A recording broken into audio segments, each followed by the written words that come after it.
오늘 말씀의 제목은 성도의 교제와 성례입니다. 그래서 교제를 중심으로 우리가 말씀을 살피도록 하겠습니다. 성도의 교제라고도 하고요. 또 교통이라는 말도 같이 사용을 합니다.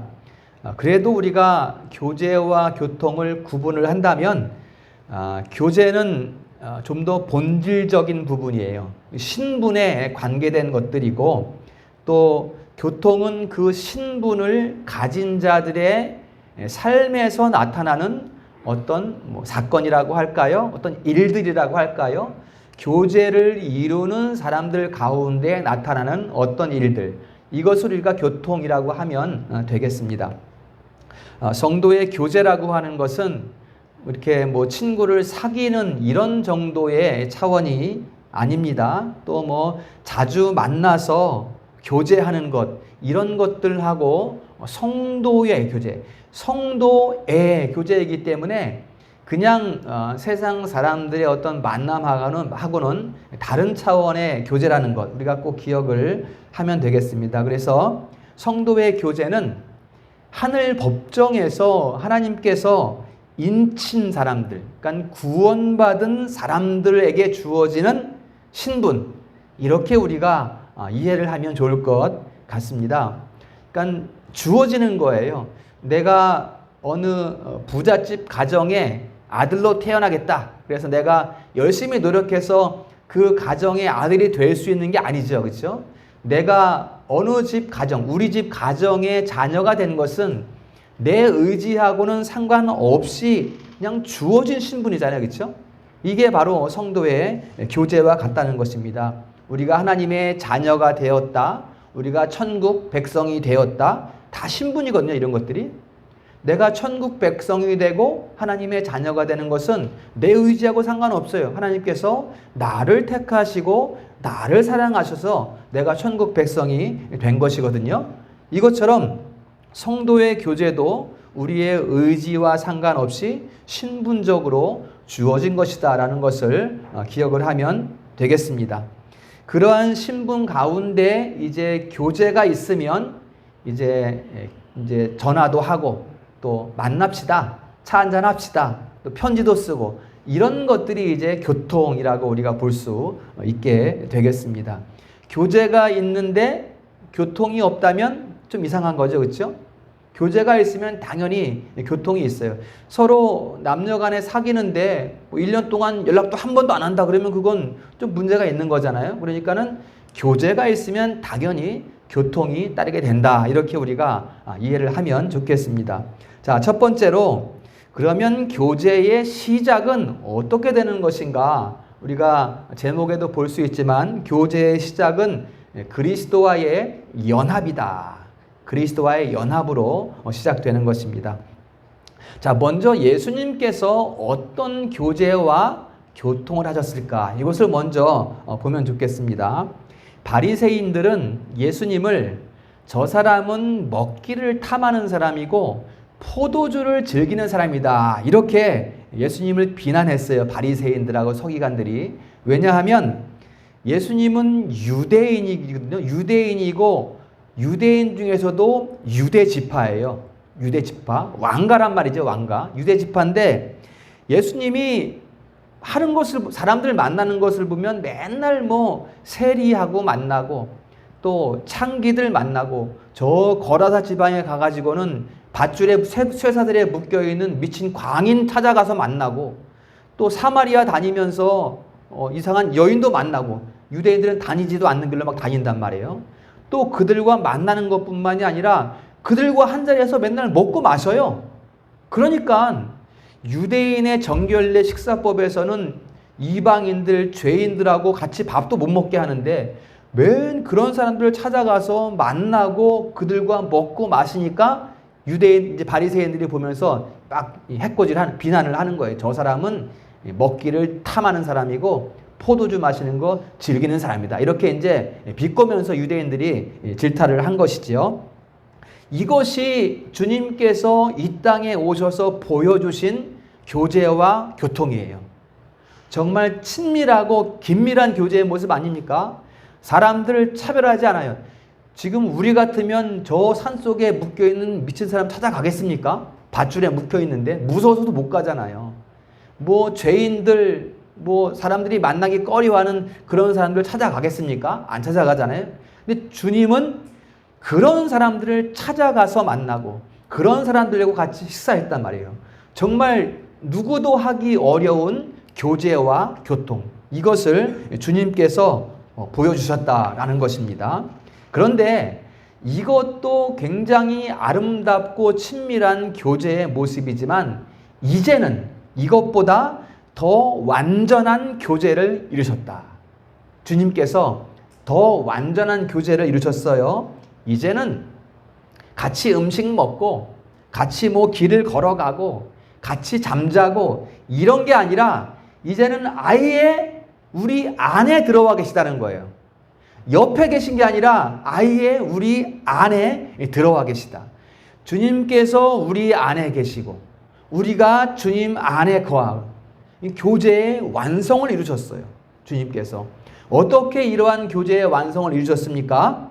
주님 자신을 주심으로써, 주님의 살을 주셔서 먹게 하시고 주님의 피를 주셔서 마시게 함으로써 완전한 교제의 완성을 이루셨다는 것입니다.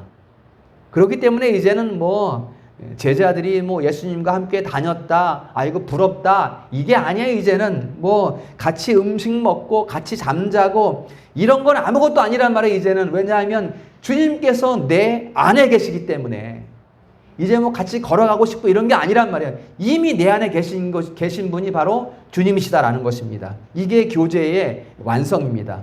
요한복음 14장 17절 말씀에 보면 한번 따라해 볼까요? 그는 너희와 함께 거하시며 또 너희 속에 계시겠습니다.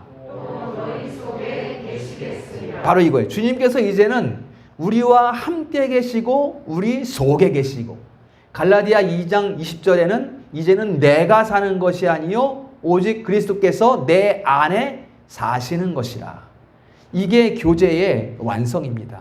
이제는 하나님이 우리와 함께 계시고 우리 속에 계시는데 그 함께 계시고 속에 계시는 방법이 무엇인가? 자기 몸을 주셨다는 거예요. 자기 몸, 살과 피를 우리에게 주심으로써 교제의 완성을 이루셨다. 이게 교제의 출발이 되는, 우리의 교제의 출발이 되는 것입니다. 이것을 이제 우리가 세례와 성찬으로 표를 합니다. 보이지 않는 은혜를 보이는 표로 한단 말이에요. 그것이 바로 세례와 성찬입니다. 이게 교제의, 성도의 교제의 시작이에요. 성도의 교제의 시작은 예수 그리스도께서 우리 안에 거하시는 것. 예수께서 우리 안에 거하시고 내 안에 계시고 각각 제 안에만 계신 것이 아니라 각각 성도들 안에 거하신단 말이에요. 그러니까 자연히 교제가 되는 거예요. 교제가. 뭐 특별한 게 아니라 내가 그 주 안에 거하고 주가 내 안에 거하고 또 주가 여러분들 안에 거하시니까 우리가 그냥 저절로 교제가 되는 거예요. 만나자, 왜 이렇게 안 만나냐, 이런 게 아니라는 거예요. 자꾸 만나서 얘기를 해야 뭐 교제가 되지 않겠어? 이게 아니라 주가 우리 안에 계심으로써 우리가 교통으로 만나고 교통으로 교제하고 사랑하고 위로하고 격려하고 이런 일들이 가능해진다라는 것입니다. 우리는 전부 다 주님으로부터 공급되는 젖을 먹고 있어요. 젖. 그리스도의 의. 이걸 젖으로 비유한 것입니다. 그리스도의 의를 우리가 매일매일 먹고 있단 말이에요. 그러면 뭡니까? 한 어머니의 자녀들이 한 어머니의 젖을 먹고 있어요. 그럼 뭔가요 이게? 형제지요. 자매지요. 예수 그리스도 안에서 한 생명을 이루는 가족이지요. 식구이지요. 이게 바로 교제인 것입니다. 그냥 단순히 세상에서 만나는 교제하고는 완전히 다른 차원의 교제. 주 안에서 하나 된 한 몸을 이룬 교제. 이게 바로 성도의 교제라는 것입니다. 우리가 한 교회 다니는데 싸우면 되겠냐? 싸우지 말자. 잘 좀 해보자. 자주 좀 모임 좀 갖고 이렇게 좀 교제 좀 해보자. 이런 교제가 아니라 함께 예수 그리스도의 의를 먹고 마시는 것이 성도의 교제이다라는 것입니다. 그리스도가 우리 안에 거하시고 우리가 그리스도 안에 거하니까 당연히 교제가 이루어지는 것입니다. 그러면서 그 교제의 최고는 어딜까요? 함께 그리스도의 장성한 분량에까지 자라가는 것. 이게 우리 교제의 목표가 되는 것입니다. 그래서 이제 우리는 아버지, 하나님을 한 아버지라고 부르죠. 우리가 형제이고 자매니까 니네 아버지 우리 아버지 있는 게 아니라 하나님이 우리의 아버지가 되는 거예요. 그래야 형제이고 그래야 자매가 되는 것이니까. 그러니까 형제 자매가 뭐 집에서 오늘 뭐 하루 아침에 나가서 낮에 뭐 했고 누구 만났고 뭐 먹었고 저녁에 집에 들어 다 얘기할 필요 없잖아요. 그냥 눈빛으로 이야기하고 오늘 내 동생이 힘들었네. 오늘 우리 언니가 힘들었네. 우리 오빠가 힘들었네. 이렇게 알고 또 위로하고 그냥 위로해서 내가 위로한다 말하는 게 아니라 맛있는 음식 차려주고 차 한 잔 주면서 마음으로 전하고 이게 형제 자매인 거죠. 그러니까는 교제한다는 것은 특별히 뭐 무슨 말을 해야 되고 특별히 뭐 무슨 표현을 하지 않아도 자연히 그리스도 안에서 교제가 이루어진다라는 것입니다. 그래서 우리가 무엇보다 힘쓸 것은 우리 각자가 그리스도와 온전한 교제를 이루어야 된다는 거예요. 각자가 그리스도와 온전한 연합을 이루어야 한다는 거예요. 그래야 우리 성도의 교제가 온전해집니다. 여러분 한번 생각해 보세요. 우리 교제가 언제가 가장 온전할까, 여러분? 언제 우리 성도의 교제가 가장 아름답고 뭐 항상 교제를 하지만 그래도 그 중에 요럴 때가 가장 아름답더라. 그때가 언제일까요, 여러분? 이거는 뭐 어린아이나 뭐 어른이나 청년이나 이건 구분이 없어요. 언제입니까, 그것이? 각자가 예수님과 긴밀한 교제를 이룰 때입니다. 우리 각자가 예수님과 긴밀한 교제를 이룰 때, 그때 우리의 교제가 가장 아름답다는 거예요. 기도에 힘쓰고 예배 중심으로 예배를 드릴 때 그 안에서 성도의 교제가 가장 친밀하게 이루어질 수 있다라는 것입니다. 기도도 없고 말씀도 가까이 하지 않고 예배도 제대로 드리지 않는데 교제 안 된단 말이에요. 형식적인 것밖에 안 되는 거예요. 그런 것들은. 형식적인 교제밖에 안 되는 것입니다. 먼저 성도가 그리스도와 온전한 연합을 이루고 그 다음에 성도 간의 교제가 뒤따른다는 것입니다. 요거 순서를 잘 기억하셔야 돼요. 열심히 만나고 친분을 다지면 그리스도와 가까이지고 사귀어지는 게 아니란 말이에요. 그리스도와 온전한 사귐이 있어야 그 다음에 성도의 교제가 이루어진다는 것입니다. 이 순서를 우리가 잘 기억을 해야 됩니다. 성도들이 교제는 많이 하는 것 같은데 기도도 안 하고 그 대화 속에 보면 예수도 없고 그러면 그거는 바람직하지 않아요. 위험합니다. 우리의 대화에는 예수가 있어야 되고 우리의 대화에는 향기가 있어야 돼요. 복음이 있어야 된단 말이에요. 이런 것들이 없으면 세상 모임하고 뭐가 달라요? 개 모임하는 거고 똑같지. 우리의 모임은 개 모임이 아니에요. 우리는 한 몸 된 그리스도 안에서 한 몸을 이루어가고 있는 거기 때문에 세상 모임과는 각자가 아니란 말이에요. 우리는 한 몸이라는 것입니다. 이걸 우리가 꼭 기억을 해야 되겠습니다. 모이기를 힘쓰는 것 자체가 나쁘다는 것은 아니에요. 모이는 것은 당연히 우리가 힘쓰는 것을 해야 됩니다. 그렇지만 우선 되어야 할 것이 무엇인가? 바로 그리스도와의 연합이다. 각각의 개개인이 그리스도와의 온전한 연합을 이루어야 그 다음에 교제가 온전하게 이루어질 수 있다라는 것입니다. 이제 그런 말을 제가 들은 적이 있어요. 옛날에 전도사님들이 보면은 아이들을 교회로 나오게 하려면 좀 이렇게 아이들하고 만나서 뭐 게임도 하고 뭐 놀이도 하고 이렇게 돼야 이제 아이들을 교회로 데리고 나올 수 있고 교제도 잘 되는 거 아닌가. 그러나 그게 아니라는 거예요. 꼭 기억할 것은 우리 각자가 하나님 앞에서 기도하고 주님의 은혜를 받으면 그것이 필히 교제로 이어진다라는 것입니다.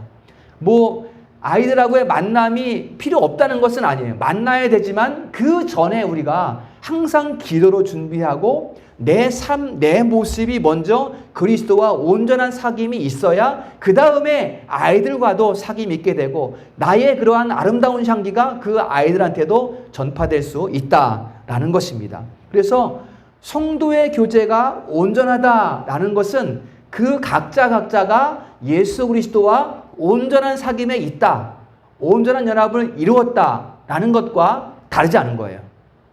우리 교회의 성도의 교제가 정말 아름답다라는 것은 각자가 그리스도와 온전한 연합을 이루었다라는 것과 똑같다는 것입니다. 다르지 않다라는 것입니다.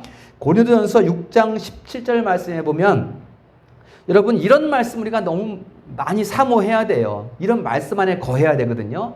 주와 합하는 자는 한 영이니라. 다르지 않아요. 주와 합하는 자는 한 영이니라. 그 다음에 고린도전서 12장 13절에는 우리가 다 한 성령으로 세례를 받아 한 몸이 되었고, 이거 다 같이 읽어보겠습니다. 시작. 우리가 다 한 성령으로 세례를 받아 한 몸이 되었고 또 다 한 성령을 마시게 하셨느니라. 진짜 이런 말씀 아름다운 말씀 아닙니까? 이런 말씀 우리가 꼭 붙잡아야 됩니다. 이런 말씀 앞에서 다 한 몸이라 그러잖아요. 그렇죠? 한 성령을 마셨다 그러잖아요. 여기 이런 말씀 앞에서 누가 높고 누가 낮고가 어디 있겠어요? 누가 어깨에 힘주고 다니면 되겠습니까? 이런 말씀 앞에서 우리가 이런 말씀 앞에서 가난한 과부가 저 구석에서 눈물 흘리고 있으면 되겠냐 말이죠. 빨리 달려가서 그 과부를 끌어안고 같이 음식 나누고 같이 마시고 먹고 이렇게 해야 되는 거 아니겠어요?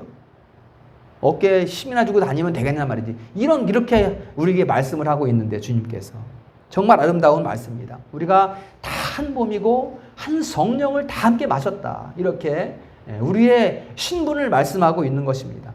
빌립보서 2장 5절 말씀해 보면 너희 안에 이 마음을 품으라 곧 그리스도 예수의 마음이니 예수 그리스도의 마음을 품으라 이렇게 말씀하고 있습니다. 그리스도가 우리 마음에 계시고 우리 속에 거하시면 우리가 그리스도의 젖을 먹고 우리가 그리스도의 마음을 품고 우리가 그리스도를 본받아서 그것이 우리의 교제의 출발이 되는 것입니다. 이거 우리가 꼭 힘써야 되는 부분입니다. 우리가 누구를 진정으로 사랑한다면 그 사람을 진짜 사랑하고 싶다면 내가 그리스도에게 붙들려 있어야 돼요. 그래야 그 사람을 내가 사랑할 수가 있어요. 그리스도에게 우리 코가 꿰어야 돼요. 우리가 굴레 한번 공부했죠? 그리스도의 굴레를 씌워야 돼요. 그게 그 굴레가 나로 하여금 하나님 말씀으로 가게 하는 거란 말이에요. 그 굴레가 나를 붙잡아서 세상에 악한 것으로 나아가지 않게 한단 말이에요. 그래서 우리가 뭐 코를 꿰고 이런 건 좀 어떻게 억압적인 표현이 될 수 있겠지만 진짜 우리는 그리스도로 코를 꿰야 돼요. 그래야 악한 것을 향하지 않습니다. 우리 마음이.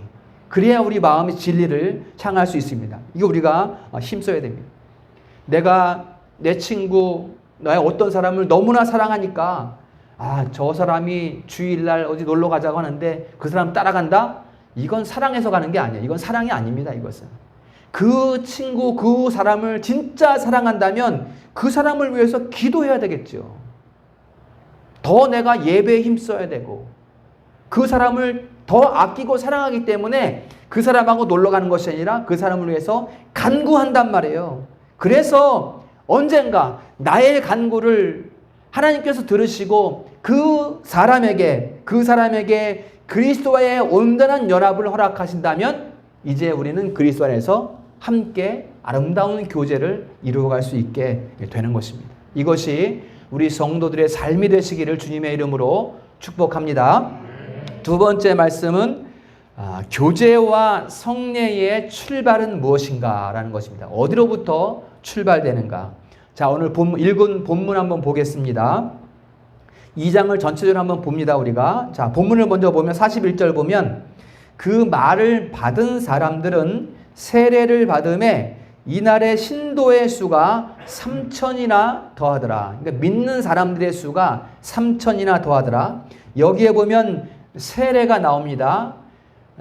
우리 기독교 교회에는 성례가 두 가지가 있습니다. 세례와 성찬 두 가지밖에 없어요. 천주교에서는 뭐 7성례 그래가지고 막 어떤 그 성례에다가 많은 의미를 부여하는데 성례는 두 가지밖에 없습니다. 세례와 성찬입니다. 그러니까 41절에 세례가 나오죠. 성찬이 41절에 나오고 있는 것이고요. 그 다음 42절에 보면 그들이 사도의 가르침을 받아 서로 교제하고 떡을 떼며 오로지 기도하기를 힘쓰니라. 초대교회에서 떡을 떼는 것은 성찬을 의미하는 거예요. 성찬. 떡을 나누는 성찬을 의미합니다. 그래서 42절에는 성도의 교제가 있고 성찬이 나옵니다. 그러니까는 41절과 42절을 꽉 묶으면 교제와 성례가 함께 나오고 있는 것입니다.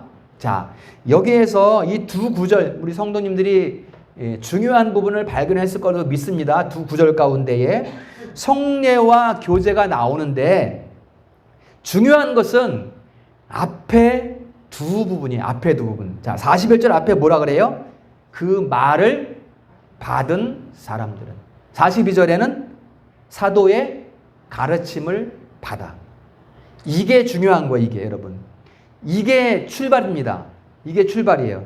말씀을 받고 가르침을 받고 그 다음에 3,000명이 세례를 받고 신도가 된다는 거예요. 먼저 있는 것은 뭡니까? 말씀을 받는 거야, 말씀을. 말씀을 듣는 거예요. 많은 경우에 이 말씀을 빠뜨리거든요. 가르침을 빠뜨리거든요. 많은 경우에. 그래서 38절 한번 봅시다, 여러분. 38절. 이제 이 사도행전 2장 이 14절 이하부터 쭉 이제 베드로의 설교거든요. 설교. 그 중에 38절을 보면 자, 너희가 회개하여 각각 예수의 이름으로 세례를 받고 그러면 죄 사함을 받고 성령을 선물로 받으리니. 그래, 그렇죠? 성령을 선물로 받으리니. 대부분 보통의 경우에 이 말씀 받는 것은 빠뜨리고 성령 받는 것만 강조를 한단 말이에요. 성령 받으면 능력 받고, 성령 받으면 무슨 일을 하고, 성령 받아서 세례 받고, 성령 받아서 떡을 떼고, 그러면서 이제 말씀을 받고 가르침을 받는 것에 대해서는 무시한단 말이에요. 빼버린단 말이에요. 그러나 여러분, 성례는 세례 받고 성찬, 떡을 떼는 것은 그 능력은 어디에서 오는가? 바로 말씀에 있다는 거예요. 그 능력이. 성령의 능력, 우리가 원하는 성령의 능력은 바로 말씀에 있다는 거예요. 말씀에. 이게 여러분 영적 질서입니다. 영적 질서. 무슨 꿈을 꿨다, 뭘 봤다, 환상을 봤다, 이런 것은 그 자체만으로는 질서가 없어요. 그래서 여기서도 봤다, 저기서도 봤다, 여기서 들었다 막 그러잖아요. 그 자체로는 질서가 안 잡혀. 뭐 봤을 수 있죠, 들었을 수 있죠. 그러나 질서가 안 잡힌단 말이에요. 여러분 봅시다. 2장 13절 봅시다. 2장 13절. 이제 이게 다 베드로의 설교입니다. 그 부분을 보겠습니다. 2장 13절 보면 자, 오순절 성령 강림으로 사람들이 다 성령을 받았어요. 성령을 받으니까 우왕좌왕해. 지나가는 사람들이 볼 때 저 사람들 술 취했다. 아침 9시인데 저 사람들 술 먹었네. 사람들이 볼 때 그런단 말이에요. 지금 2장 13절이 그 말씀이거든요. 다 어떤 이들이 조롱하여 이르되 저들이 새술에 취하였다. 술 먹었다 아침에. 이렇게 사람들이 조롱을 한단 말이에요. 질서가 없으니까 그래요. 그때 베드로가 이제 2층 난간을 붙들고 설교를 시작합니다. 뭐라 그러냐면 자, 다 설교인데 우리가 2장 33절 보겠습니다. 이제 설교하는 거예요. 베드로가. 하나님이 오른손으로 예수를 높이시되 그가 약속하신 성령을 아버지께 받아서, 예수님께서 살아계실 때 제자들과 함께 식사 나누면서 하신 말씀이에요. 내가 가면 다른 보혜사를 너희에게 보내리니 약속하셨어요. 그것을 지금 말하고 있는 거예요. 아버지께 성령을 받아서 너희가 지금 보고 듣는 것을 주셨느니라. 그러니까 사람들이 지나가면서 저 사람들은 술 먹었네? 이거 술 먹은 게 아니고 예수께서 약속하신 것을 내려주신 거야. 성령이야 라고 베드로가 지금 말하고 있는 것입니다. 그 다음에 36절 봅시다. 36절 보면 그런즉 너희들 이스라엘 집은 확실히 알아라. 너희가 십자가에 못 박은 이 예수를 하나님이 주와 그리스도가 되게 하셨느니라. 이렇게 말씀하니까 이제 이 37절 봅니다.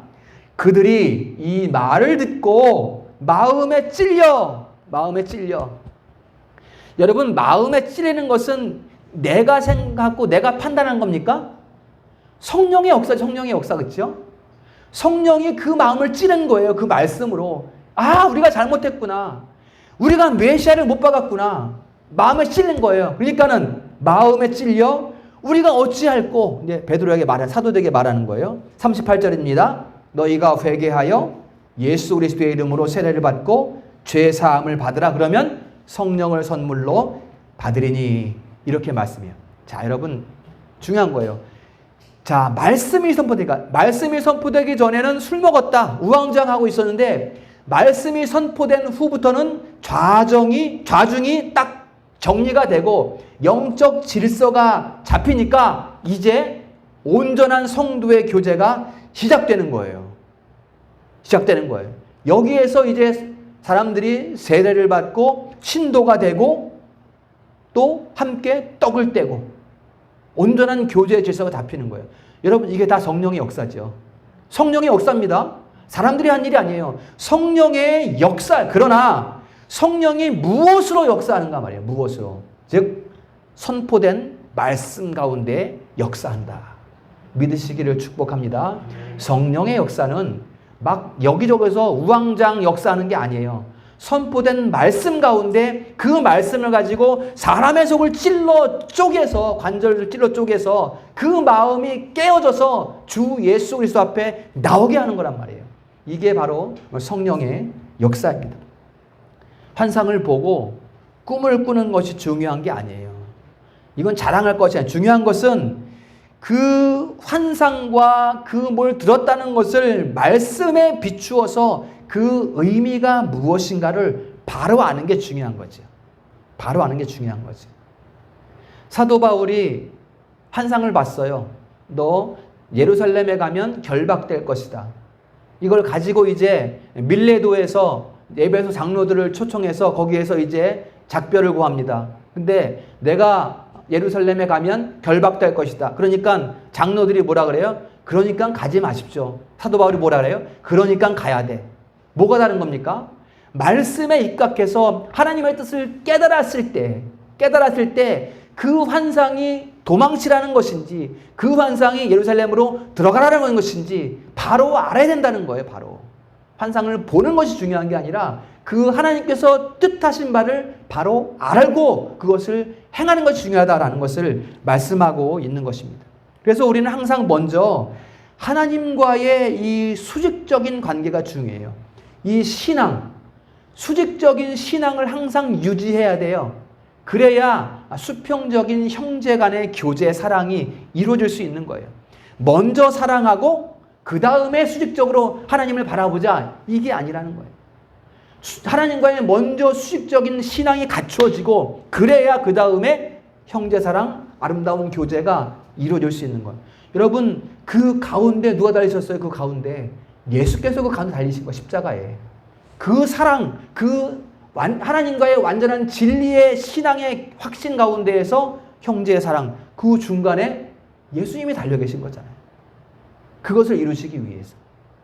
그래서 여러분, 우리가 하나님과 온전한 관계가, 사랑과 사귐이 이루어져야 그 다음에 우리가 형제사랑, 아름다운 교제를 이룰 수 있다라는 것을 꼭 기억을 해야 됩니다. 에베소서 4장 13절 15절 말씀 우리가 다 같이 한번 읽어보겠습니다. 시작. 우리가 다 하나님의 아들을 믿는 것과 아는 일에 하나가 되어 온전한 사랑을 이루어 그리스도의 장성한 분량이 충만한 데까지 이르리니 오직 사랑 안에서 참된 것을 하여 범사에 그에게까지 자랄지라. 그는 머리니 곧 그리스도라. 아멘. 여러분 보세요. 여기서도 먼저 말씀을 통해서 믿는 것과 아는 것이 온전해져야 그 다음에 이제 형제를 사랑하며 참된 것을 행하며 범사에 그리스도께로 자라갈 수 있다. 이렇게 우리에게 가르치고 있습니다. 말씀이 없는데 어떻게 무슨 연합이 되겠어요? 말씀이 없는데. 우왕좌왕하는 거죠. 많이 모이는 것 같아도 그 안에 예수의 향기가 없고 말씀이 없으면 그거는 조만간 깨져버리는 거예요. 아무 의미 없는 세상 모임밖에 안 된다는 것입니다. 먼저 믿는 것과 예수 그리스도를, 아들을, 그렇죠. 아들을 믿는 것과 아는 일에 어떻게 아들을 알고 어떻게 아들을 믿을 수가 있어요? 말씀을 통해서. 그것이 충만한 후에 사랑 안에서 참된 것을 행하면서 범사에 자라가는 것. 이것이 바로 성도의 교제이고 성도의 연합인 것입니다. 먼저 그리스도와 연합하면 교회가 되는 거예요. 교회가 먼저 되고 그 다음에 그리스도와 연합하는 것이 아니라 먼저 그리스도와 연합하면 그 다음에 교회가 되는 것입니다. 교회가 먼저 있고 그 교회를 통해서 그리스도와 연합하는 게 아니란 말이에요. 먼저 그리스도와 연합을 통해서 우리가 교회됨을 이루어 갈 수 있는 것입니다. 여러분, 교회에는 의가 없어요. 교회에 의가 있는 것이 아닙니다. 로마 가톨릭은 교회에 의가 있죠, 그렇죠? 교회에 권위가 있고. 아니에요. 교회에 의가 있는 것이 아니라 의는 오직 예수 그리스도에게만 있습니다. 믿으시기를 축복합니다. 그 외에 어떤 연합이나 사람의 모임 같은 것들이 중심이 될 수가 없어요. 오직 중심은 예수 그리스도의 의밖에 없다는 것입니다. 그리스도가 여러분 한 사람 한 사람들을 그리스도께서 승리로 교회로 파송한 거예요. 믿으시기를 축복합니다. 승리로 교회로 파송한 거예요. 예수께서 파송한 거예요. 우리가 여기에 있으니까 예수님 만난다 이게 아니라 예수께서 여러분들을 승리로 교회로 파송하셔서 여기에서 이제 하나가 되게 하고 여기에서 사역을 이루게 하신 거예요. 이게 주님의 뜻이라는 것입니다. 성도 각자가 그리스도의 몸된 지체로서, 그러니까 각각의 교회로서 하나가 되는 교회를 이룸. 이게 바로 승리로 교회라는 이름인 것입니다. 이게 성도의 본질입니다. 이게 본질. 이게 성도의 본질이에요. 여기에서 이제 바른 교제가 시작될 수 있는 것입니다. 자, 세 번째로 은혜의 방편이라는 것이 있어요. 그러니까 하나님께서 은혜를 주시는 방법. 뭐가 있어요 지금? 말씀과 기도와 성례 세 가지가 있습니다. 하나님께서 우리에게 은혜를 주시는 방법입니다. 자, 성례를 우리가 하나님께서 은혜를 주시는 방편이다 하고 성례와 함께 말씀과 기도가 함께 은혜의 방편입니다. 그래서 교회 안에서의 말씀, 교회 안에서의 성례, 교회 이름으로서의 기도, 이게 은혜의 방편입니다. 여러분, 우리가 각자가 말씀 볼 수 있어요. 그렇죠? 각자가 말씀 묵상할 수 있어요. 그리고 은밀히 내가 혼자서 기도할 수 있어요. 얼마든지 가능하잖아요. 그러나 하나님의 특별한 은혜의 섭리는 교회에 있습니다. 교회에. 그래서 우리들을 이 승리로 교회로 파송한 거예요. 여기에 특별한 은혜의 섭리가 있기 때문에. 그래서 하나님은 교회에 선포되는 말씀을 귀하게 여기십니다. 그러니까 제가 하는 말이 아니라 저를 통로로 삼아서 언어로 말하게 하신단 말이에요. 이 말씀을 제가 귀하다는 것이 아니라 말씀이 귀한 거예요. 제가 어떻게 완전하겠습니까? 그러나 말씀은 완전해요. 그냥 저는 통로일 뿐이고 그 완전한 말씀이 전해지는 것 뿐이에요. 저는 아무것도 아닙니다. 말씀이 귀한 것이고 그리스도가 의지. 그래서 성도들은 그 말씀을 마음에 잘 새겨야 돼요. 아이고, 저 목사가 무슨 말 하는 거야. 우리 교회 말고. 저 목사가 무슨 말 하는 거야? 괜히 뭐 나보고 하는 얘기 같네? 이렇게 생각할 것이 아니라 그 말씀을 우리가 잘 새겨야 돼요. 왜냐하면 우리 승리로 교회 안에 교회에서 선포되는 말씀으로 각자에게 주시는 하나님의 말씀이기 때문에 잘 새겨야 되는 거예요. 버릴 말씀이 아니라는 것입니다. 그래서 교회에서 선포되는 말씀과 또 교회에서 시행되는 성례와 또 교회의 이름으로 시행되는 기도 가운데에 우리에게 은혜를 베푸신다라는 것입니다. 이것을 믿으시기를 축복합니다. 잘 기억할 것은 성례가 은혜의 시작이 아니에요. 믿음이 은혜의 시작입니다. 믿고 구원받은 사람들이 그 표로서 세례를 받아요. 세례는 표입니다. 그리고 세례받은 사람들이 성찬에 참여해요. 그러니까는 믿어서 구원받은 사람들에게 인쳐지는 것이 세례예요. 세례 받아서 구원받은 것이 아니라 구원받아서 인쳐지는 것이 세례라는 것입니다. 성찬도 마찬가지예요.